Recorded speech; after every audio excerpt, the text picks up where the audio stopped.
We have made it to maybe my favorite Friday of the year. State quarterfinals and semifinals in Tennessee. And let's not waste any time. Meigs County traveled to Sequatchie County in the 3A quarterfinals. Samantha Casano, Dunlap's newest resident, joins us live from her new home. Samantha, great ball game this was. We want you to tell us how it all shaked out. Yeah, we've been spoiled with some epic games this year. The past 2 weeks here at Sequatchie County have been no exception. This was a game 378 days in the making, and boy, did it live up to the billing. Sequatchie County looking to avenge last year's season-ending loss to Meigs County. A trip to the semifinals on the line, and the Indians get the party started on their opening drive. Hunter Minton sneaks the handoff to Kason Hicks, the sophomore following up his phenomenal second-round game with another touchdown. Sequatchie goes in front 7-0. Second drive, second score. This time, Minton sends a short pass to Jackson Tate. The senior stays red hot with his 7th score of the postseason. The Indians lead 14-7 after 1. Second quarter, Sequatchie gets the ball back on an interception. Second and forever, Minton forced to scramble. Makes a run down the sideline. Bryson Hefner with the sack. Ball gets knocked loose. Keegan Lenker scoops it up and takes it the other way. The Tigers are right back in this ball game. It's 21-14. But the Indians get a crucial touchdown right before the half.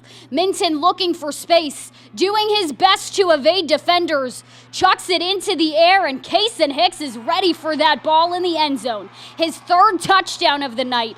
Sequatchie County leads 28-14 heading into the locker room. But Meigs County storms back to make it a 1-point game. Less than 90 seconds on the clock, game on the line. Jackson Tate calls ball game with a game-sealing interception. Make it 12 straight for the Indians. Sequatchie County is headed to the state semifinals with a 35-27 win over Meigs County.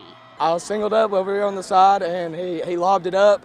And my teammate behind me, Austin Griffith, he was like, "Tate, that's yours." I heard him say it, and I just jumped up high, pointed the ball, and came down with it. Luckily, I landed in the end zone, so we got the ball around the 20-25. And it's just awesome, man. I really wanted to beat this bunch.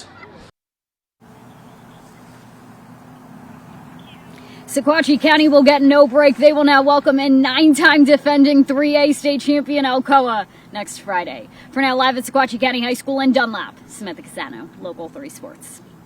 9-time defending state champions. They have to lose at some point, right?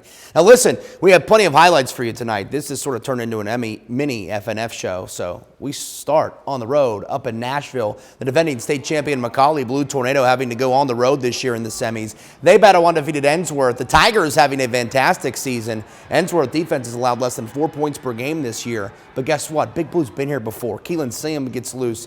And then McCallie is setting the tone early, and then you know what? Got him this far. Let him finish it off as he scores, and McCallie goes up 7-0 on Ensworth on the road. And Ensworth's trying to settle in now. Taylor Hasselbeck, son of the head coach, former NFL quarterback Tim Hasselbeck, just like Pops here. What a throw and catch, but the McCallie defense says you could have that big play. We'll limit the next few. They force Ensworth into a field goal try. That's no good, and it was a sign for the rest of the night. McCallie heading back to the BlueCross Bowl to defend their title as they end Ensworth's undefeated season 31-7 on the road. So now the million-dollar question is, will we get the rematch? Welcome to the Light Show at Baylor. Big Red hosting Brentwood Academy.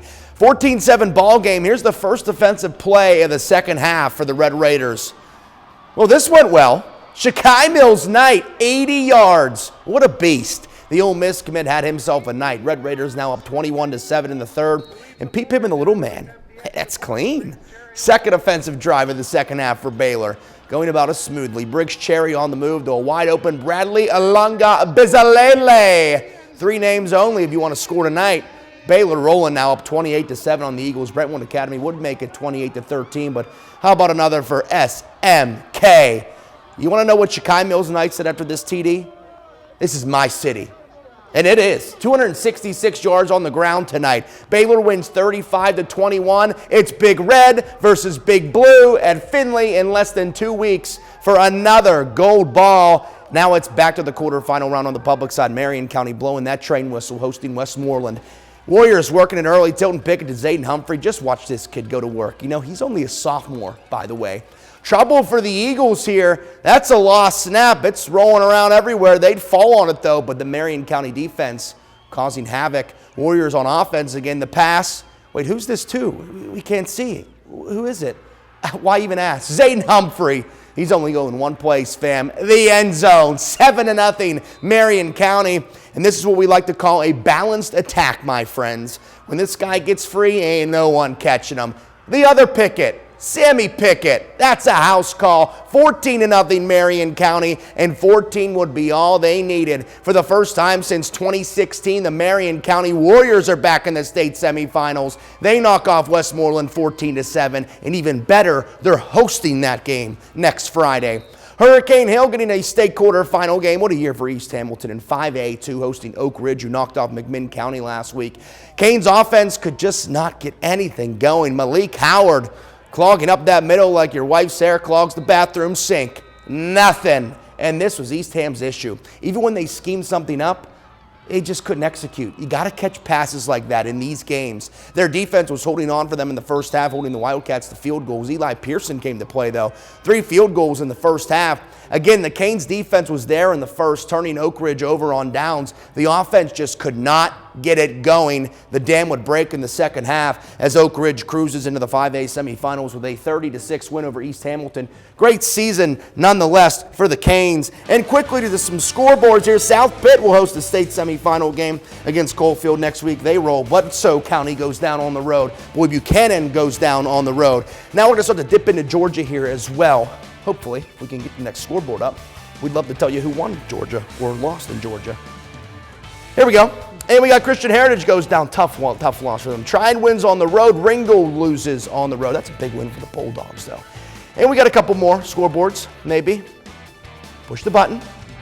And maybe push the button. There we go. Calhoun wins at home. Fort Payne and Pisgah go down in Alabama. And in North Carolina, Cherokee loses. Murphy wins.